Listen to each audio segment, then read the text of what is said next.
Hello dear students, आज के इस वीडियो में बच्चों हम पढ़ेंगे मॉलिक्यूलर बेसिस ऑफ इनहेरिटेंस यानी कि वंशागति का आणविक आधार। इस चैप्टर से एक बहुत ही इंपॉर्टेंट टॉपिक जो है central dogma of molecular biology.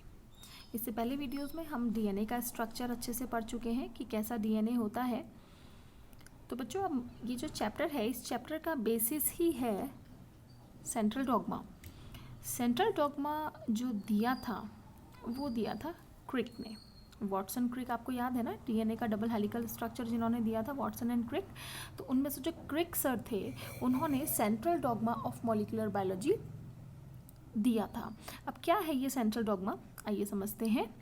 हमें पता है बच्चों डीएनए होता है। डीएनए कहाँ पाया जाता है? डीएनए मैं फिर से आपको एक बार रिवाइज कराऊंगी।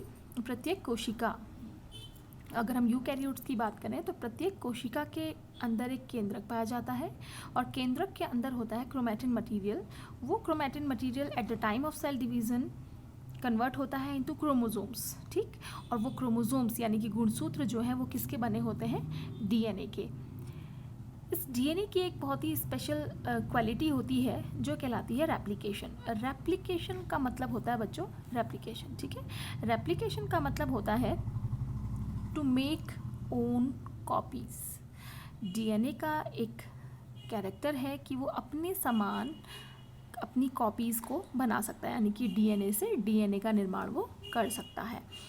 तो इस प्रक्रिया को हम कहते हैं रेप्लिकेशन, ठीक है। और कहाँ हो रहा है? कोशिका के अंदर है केंद्रक, केंद्रक के अंदर है क्रोमैटिन मटेरियल। क्रोमैटिन मटेरियल बदल जाता है क्रोमोसोम्स में, क्रोमोसोम्स बने होते हैं डीएनए के, and that DNA by the process of replication makes another DNA, ठीक है। डीएनए से डीएनए का निर्माण होता है जो कहलाता है रेप्लिकेशन, ठीक है। समझ में आया ना? ये रेप्लिकेशन कहाँ होगा? केंद्रक के अंदर, ठीक, inside the nucleus.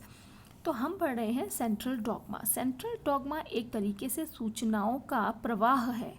It is the flow of information from DNA to DNA, then to mRNA and then to protein. यानी कि डीएनए से प्रोटीन्स के निर्माण के लिए एक पूरी तरीकेबद्ध सूचना का जो प्रवाह होता है उसे हम कहते हैं सेंट्रल डॉग्मा, ठीक है। इस सेंट्रल डॉग्मा में स्टेप्स होते हैं। फर्स्ट है रेप्लिकेशन, सेकंड है ट्रांसक्रिप्शन, थर्ड है ट्रांसलेशन, ठीक बच्चों। रेप्लिकेशन का मतलब बताया मैंने आपको, डीएनए से डीएनए का जो निर्माण होता है उस प्रक्रिया को हम कहते हैं रेप्लिकेशन, ठीक है। इस रेप्लिकेशन की प्रक्रिया में एक एंजाइम हेल्प करता है जिसका नाम होता है डीएनए डिपेंडेंट डीएनए पॉलीमरेज, ठीक। ये हम पढ़ेंगे डिटेल में पूरी प्रक्रियाएं जो है रेप्लिकेशन और ये बाकी सारी, ठीक है। तो फिलहाल आप पढ़ेंगे डीएनए से डीएनए का निर्माण होना, डीएनए से डीएनए की कॉपी बनना रेप्लिकेशन कहलाता है। और इसमें जो हेल्प करता है enzyme that is DNA dependent DNA polymerase, ठीक। अब डीएनए की कॉपीज बन गई हैं। अब ये डीएनए क्या करता है? एक अन्य प्रक्रिया के द्वारा जिसे हम कहते हैं ट्रांसक्रिप्शन, इस प्रक्रिया के द्वारा डीएनए से एमआरएनए का निर्माण होता है, ठीक है। और यहाँ पे जो एंजाइम लगता है that is DNA dependent RNA polymerase, ठीक है बच्चों। डीएनए से एमआरएनए के निर्माण को हम कहते हैं ट्रांसक्रिप्शन। तो बच्चों एमआरएनए बन गया with the help of enzyme DNA dependent RNA polymerase, ठीक है। अब ये जो एमआरएनए बना था, इस एमआरएनए से अब निर्माण होता है किसका? प्रोटीन्स का। यही प्रोटीन्स जो डीएनए में उपस्थित सूचनाएं हैं, जो कोड्स है नाइट्रोजनस बेस, उनके द्वारा बनने वाले, उनसे जो डिकोड होती है इन्फॉर्मेशन, ये प्रोटीन ही उसको शो करते हैं, ठीक है। तो एमआरएनए से अब जो प्रोटीन्स बनते हैं उस प्रक्रिया को हम कहते हैं ट्रांसलेशन। और ये पूरा डीएनए से प्रोटीन बनने तक की सूचनाओं का जो एक दिशीय प्रवाह ये हो रहा है that is known as the central dogma of molecular biology and it was given by Crick, okay बच्चों। डीएनए से डीएनए बनना रेप्लिकेशन, डीएनए से एमआरएनए ट्रांसक्रिप्शन, और एमआरएनए से फिर जो प्रोटीन्स बन रहे हैं वो कहलाता है हमारा क्या? ट्रांसलेशन। सपोज हमारे बॉडी में इंसुलिन हार्मोन सपोज फॉर्म होता है, ठीक है। इंसुलिन हार्मोन का निर्माण किस प्रकार से होता है? डीएनए में नाइट्रोजनस बेसेस है जो कि इंसुलिन के बनने के लिए उपस्थित है उसमें, ठीक है। तो वो नाइट्रोजनस बेसिस पहले क्या करेंगे? पहले डीएनए से क्या बनेगा? डीएनए।